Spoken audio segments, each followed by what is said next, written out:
When we talk about the so-called safe distance for detonating 150 kiloton nuclear charge, it was 500 meters.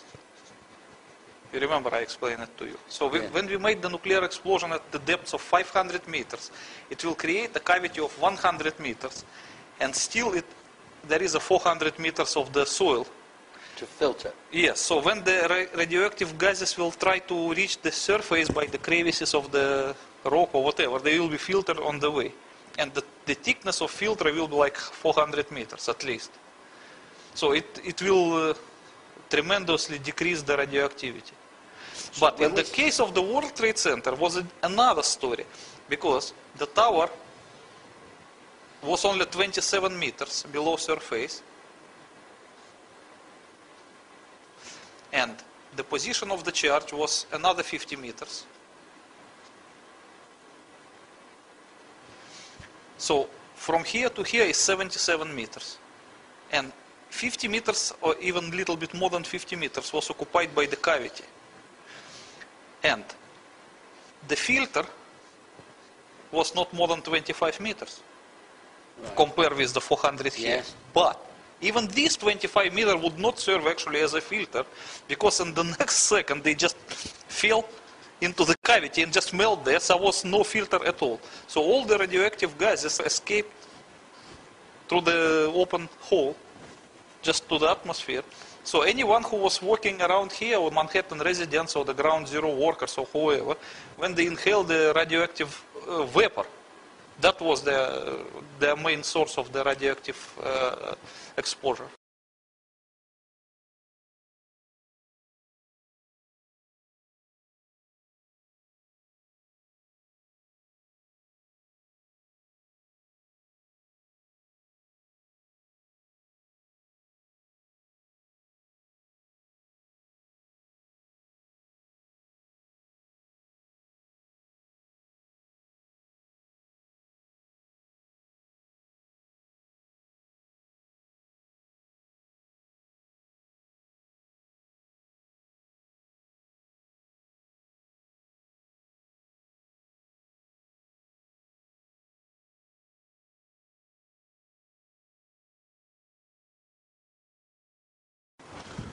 Okay. Before we go on to talk about the medical impact, Yes. let's just stay on this shockwave that's shot through the building, pulverizing steel, human beings, desk, computers, carpet, photographs, everything in the way, and turning it into what resembles just microscopic dust, flying all over Manhattan and flying into the cavity. Yes, but very little percentage went to the cavity. Probably maybe 85 was just scattered around Manhattan. Right. And the minor part went And the down. composition of that dust is either concrete or steel, or it's just terribly fine. No, it was not like a plasma. Of course, you can distinguish the structure of actual material. And the various commissions, especially independent ones, who studied the samples of dust, Yes. found that the dust was represented mostly by the steel, fine grounded steel, because the major part of the tower was a steel. The concrete was very little compared to the steel. 200,000 tons of steel. Yes. And you know that concrete, compare the volume of concrete used in the tower's construction was negligible compared to the volume of steel, because concrete was used only in the thin slabs of the floors, and nothing else than that.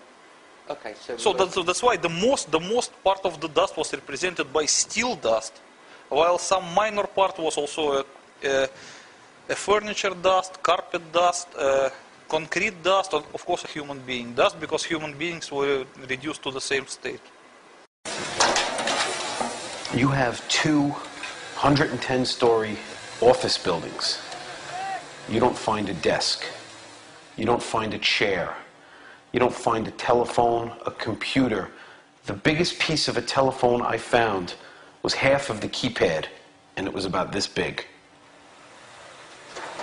The building collapsed to dust. Okay, just before we move on, the cavity at this point is still an enormous temperature. Yes. thousands of degrees of Celsius. Thousands of It degrees. should be 8,000 and more than that. And that would take a long time to cool down. Yes, completely cool down with the 150 kiloton, it will take at least 1 year.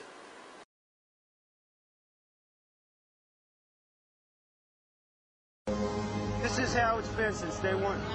Oh, it's unbelievable. And this is 6 weeks later, almost 6 weeks later. And as we get closer to the center of this, it gets hotter and hotter. It's probably 1,500 degrees. We've had some small windows into what we thought was a core at some point, and it looked like an oven. You know, it was just roaring inside. And it's just a bright, bright reddish orange color. See that stuff he's pulling out? What was that, Chief? We're gonna hold off on the water. See the stuff he's pulling out? Yeah. It's red hot. If we hit it too much steam, you won't be able to see what he's doing. Great. So 3 months later, finding molten steel Yes. in the debris doesn't surprise you in the No, least. no. It's perfectly understandable. In fact, in your book, you say that the only explanation for molten steel 3 months later being in the debris is the heat generated from this blast. Yes. Because you can't sustain this kind of temperature for 3 months. Sure. And you discredit the suggestion that it might be a thermite device. Of course, because that so-called thermite theory is just one of the conspiracy theory born out of desperation. Because people, they cannot find the logical explanation why that steel tower collapsed. Of course, they cannot believe that it was made by kerosene, and they cannot believe that it was made by ordinary explosive because of the high temperatures. That's why they arrived to the conclusion that it was thermite. But the thermite cannot sustain that temperature for 3 months. You can see that as in the event of electric welding, that is the thermite. So how long it can be hot? 15 minutes? Not more than that. Okay. And also the thermite cannot reduce steel to dust. It can melt it. Okay. Now we've got a report, I've got it here, the 9/11 Commission report. And there must be on the Commission staff experts. And there must be, America has its own experts, but there must be experts that have looked at the same evidence that you've looked at with similar experience to you and said to themselves, that can only be one thing.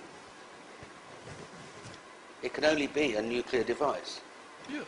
Because Russia's not on its own in understanding crash zones and damage zones. Americans understand them too. Of course. So they know exactly what's going on in Manhattan, and they know exactly what brought down the towers. Yes. But why aren't those people saying, just a minute, you know, this commission report's rubbish. It wasn't planes that brought the towers down, it was a thermonuclear device. Okay, when we talk about public disbelief in September 11 Commission ravings, that is understandable because more than 75% of public, maybe even perhaps more than 75% of public do not want to believe the September 11 Commission. But to reconcile oneself with the idea that it was a nuclear device is not so easy, because it's just a psychological problem. Not many people, they can believe that the American government is capable of demolishing the buildings in the middle of the city by the nuclear explosion. It's just difficult to believe. It's just a psychological problem. Well, I would understand that. But what about that secret? I mean, are these very learned and very eminent men, Lee H. Hamilton, Thomas H. Keynes, Richard Benisti, Bob Kerry, Fred Fielding, these are senior partners in law firms, these are presidents of universities, these are patricians of note who have signed a report saying this is what's happened. Are you suggesting they're all misled? No, they are not. Because the American government was in a very awkward situation. It has divided the so-called truth in the few different levels.